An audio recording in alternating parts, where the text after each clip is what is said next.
Le shiatsu a une vocation de prendre en compte la personne dans sa globalité, à la fois au niveau corporel, mais aussi au niveau émotionnel, au niveau psychique. C'est une technique assez récente, elle s'est développée au XXe siècle et elle est reconnue par le ministère de la Santé au Japon. On va questionner la personne, on va demander un historique de sa santé, voir s'il y a eu des choses auxquelles on doit faire attention, comme une opération, l'état de la personne dans lequel elle se trouve. J'avais une vie très trépidante, beaucoup de voyages, beaucoup de stress dans le travail, beaucoup de responsabilités. Je suis tombée malade très progressivement avec, dans un premier temps, des tendinites qui m'ont un peu bloquée. Et suite à des investigations médicales, je souffrais d'un cancer de l'estomac avec métastase stade 4. J'ai eu un burn-out où je me suis absolument pas reconnue. J'avais l'impression de ne plus être moi-même. J'étais vraiment emprisonnée dans une espèce d'étau d'angoisse et de stress. À l'époque, je ne dormais pratiquement plus.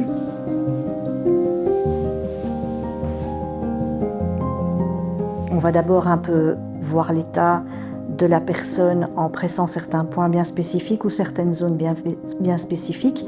Et les pressions se font donc avec le bout des doigts ou avec le pouce.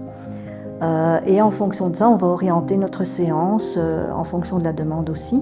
Contrairement à l'acupuncture où on pique avec des aiguilles, dans le shiatsu, on exerce des pressions avec les doigts et on touche le corps. Donc il y a un aspect corporel qui est plus marqué.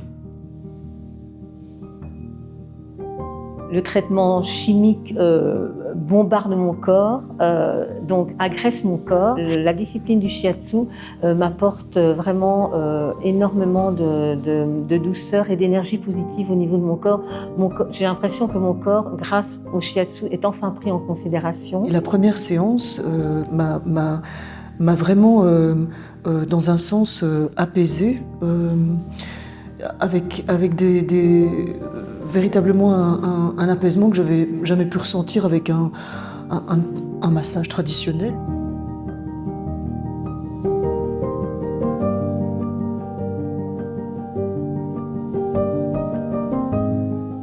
Ça dure comme un massage, ça dure 1 heure à peu près.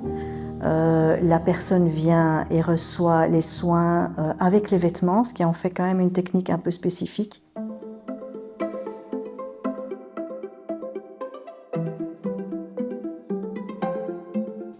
Ce qui m'a fait beaucoup de bien aussi, c'est que le thérapeute a tout de suite mis le doigt et des mots sur ce que j'avais, tout en pratiquant le shiatsu, en parvenant à montrer là où j'avais cet étau d'angoisse. De séance en séance, je ressortais chaque fois mieux, apaisée. On a fait une enquête ici interne à l'hôpital auprès des patients qui ont bénéficié du shiatsu. Et ce qui ressort, c'est que les patients se sentent moins stressés, sont plus détendus et ont un meilleur sommeil.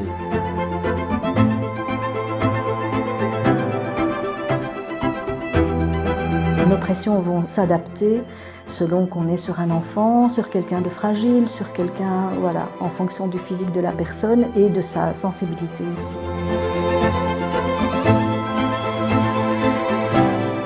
Tout ce qui touche au bien-être des patients en dehors de la prise en charge vraiment purement médicamenteuse, chirurgicale, est vraiment important pour moi. Je suis persuadé que ça permet aux patients d'avoir des traitements dans de meilleures conditions. Et je suis aussi persuadé que ça leur permet plus tard, une fois que les traitements sont terminés, de mettre tout ça plus rapidement derrière eux et de retourner dans la vie normale.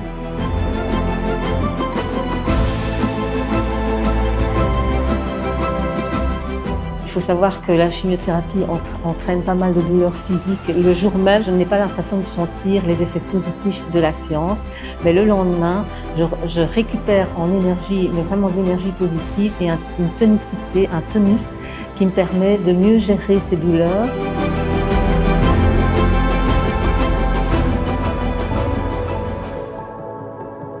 On ne peut évidemment rien guérir en shiatsu, mais on peut vraiment rendre la vie beaucoup plus confortable. Il n'y a pas de contre-indication manifeste quand on s'adresse à un praticien qui est expérimenté.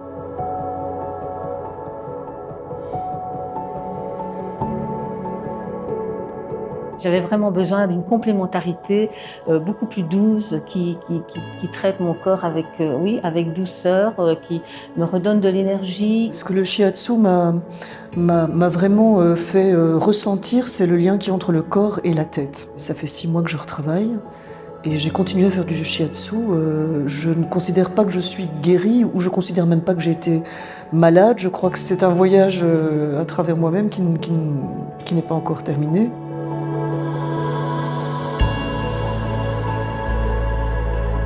La meilleure façon de trouver un praticien, c'est de consulter le site internet de la fédération, www.shiatsu.be.